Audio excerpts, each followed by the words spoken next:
Hello everyone. आज इस video का टॉपिक है central dogma. First of all हमें ये समझना है कि what is central dogma. Okay, so central dogma के बारे में हमें क्या इंफॉर्मेशन है। सेंट्रल डोग्मा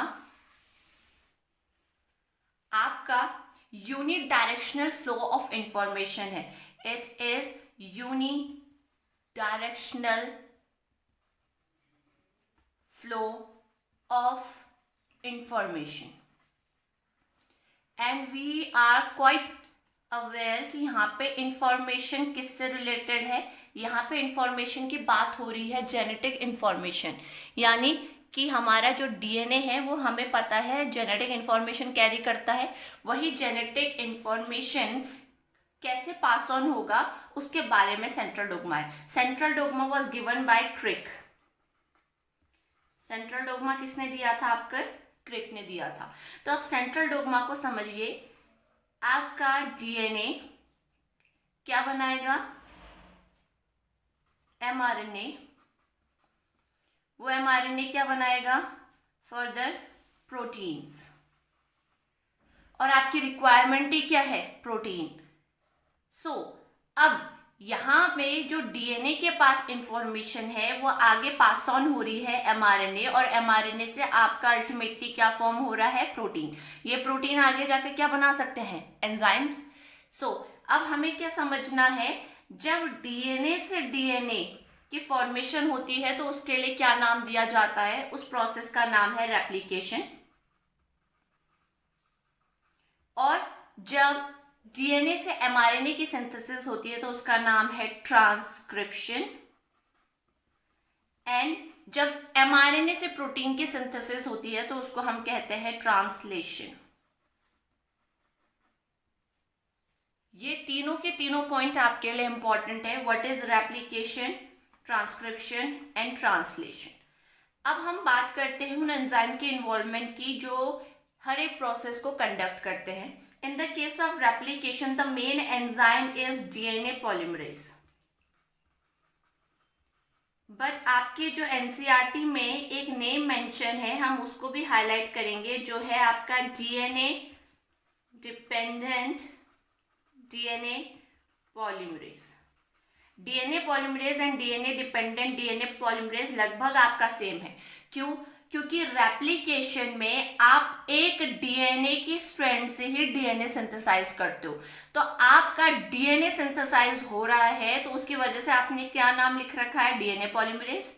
लेकिन वो डीएनए पॉलीमरेज डीएनए सिंथेसाइज किस पे डिपेंड होकर कर रहा है? फिर से डीएनए पे। दैट्स व्हाई डीएनए से डीएनए बनाने के लिए जो एंजाइम रिस्पॉन्सिबल है उसका नाम क्या हुआ? DNA dependent DNA polymerase. Okay, तो ट्रांसक्रिप्शन की बात करते हैं। ट्रांसक्रिप्शन के लिए जो एंजाइम रिस्पॉन्सिबल है that is RNA polymerase. Transcription आपका किसके थ्रू होता है? RNA polymerase. लेकिन अगेन हम अगर इसको और बेटर नाम देना चाहे तो हम क्या लिख सकते हैं? DNA dependent RNA polymerase. Why? Because आप आरएनए तो सिंथेसाइज कर रहे हो तो आपने आरएनए पॉलीमरेज लिख दिया, लेकिन आप किस पे डिपेंड हो? आप डीएनए पे डिपेंड हो। डीएनए को एज अ टेम्पलेट लेकर एमआरएनए सिंथेसाइज कर रहे हो। That's why DNA dependent RNA polymerase. Okay, so आगे आप जिस टेम्पलेट को ले रहे हो उसका मेंशन है, पीछे जो चीज आप सिंथेसाइज कर रहे हो उसके हिसाब से नेम आपको क्लियर है। अब लास्ट आपका एक प्रोसेस आता है, वो है ट्रांसलेशन। ट्रांसलेशन में आपको किसी एंजाइम का नाम याद रखने की जरूरत नहीं है। यहाँ पे सिर्फ एक चीज याद रखनी है कि यहाँ राइबोसोम्स की इन्वॉल्वमेंट आपको सबसे ज्यादा देखने को मिलेगी। राइबोसोम्स आपको पता है सेल में प्रेजेंट होते हैं। अगर हम बात करें in the case of prokaryotes तो वो आपको कौन से मिलेंगे? 70S। और in the case of eukaryotes वो आपको मिलते हैं 80S। तो ये 70S 80S types of ribosomes होते हैं जो कि आपके किस में हेल्प करते हैं? ट्रांसलेशन यानी कि प्रोटीन सिंथेसिस में। अब आती है बात कि सेंट्रल डोग्मा और रिवर्स सेंट्रल डोग्मा में फर्क क्या है। यहाँ पे जैसे सेंट्रल डोग्मा में आप देख रहे हो डायरेक्शन जो है इंफॉर्मेशन का वो यूनी है, डीएनए से एमआरएनए, एमआरएनए से protein. But in the case of reverse central dogma आपको यहाँ पे क्या देखने को मिलता है कि कुछ वायरसेस के केस में आपके दो साइंटिस्ट थे, टैमिन एंड बाल्टीमोर, इन्होंने इंडिविजुअली ये आइडेंटिफाई किया था कि इन केसेस ऑफ सम वायरसेस आपको डीएनए और एमआरएनए और प्रोटीन के बीच में एक अलग रिलेशनशिप देखने को मिलेगा। डीएनए से एमआरएनए तो बनता ही है, लेकिन कुछ वायरसेस में एमआरएनए से डीएनए भी सिंथेसाइज होता है। यहाँ पे थोड़ा यूनिक हो गया बिकॉज सेंट्रल डोग्मा में तो क्रिक ने कहा था कि डीएनए से एमआरएनए और एमआरएनए से प्रोटीन में इंफॉर्मेशन जाएगी, बट कुछ वायरसेस में एमआरएनए से डीएनए की सिंथेसिस हो रही है और उसी एमआरएनए से प्रोटीन की भी सिंथेसिस हो रही है। तो यहाँ पे उनके पास दो ऑप्शन हो गए। इस केस की वजह से आपको इसका नाम देना होता है रिवर्स सेंट्रल डोग्मा। सिंपल सी बात है, अगर हम सिर्फ इसी प्रोसेस पे ध्यान दें तो अगर डीएनए से एमआरएनए बनता है तो वो ट्रांसक्रिप्शन हुआ, एमआरएनए से अगर डीएनए बनेगा तो ये उल्टी चीज हो गई, तो इसको हम बोलेंगे रिवर्स ट्रांसक्रिप्शन। और अगर इस प्रोसेस का नाम रिवर्स ट्रांसक्रिप्शन है तो हमें एंजाइम भी समझने की जरूरत है। तो यहाँ पे जो एंजाइम रिस्पॉन्सिबल है वो आपका कौन सा होगा? यहाँ पे जो एंजाइम रिस्पॉन्सिबल है वो है आपका रिवर्स ट्रांसक्रिप्टेज। रिवर्स ट्रांसक्रिप्टेज के लिए आप और बेटर नेम भी ला सकते हैं। कैसे? आप एमआरएनए से डीएनए बना रहे हैं तो डीएनए बनाने के लिए डीएनए पॉलीमरेज लिखना तो जरूरी है, ये हम समझ चुके हैं।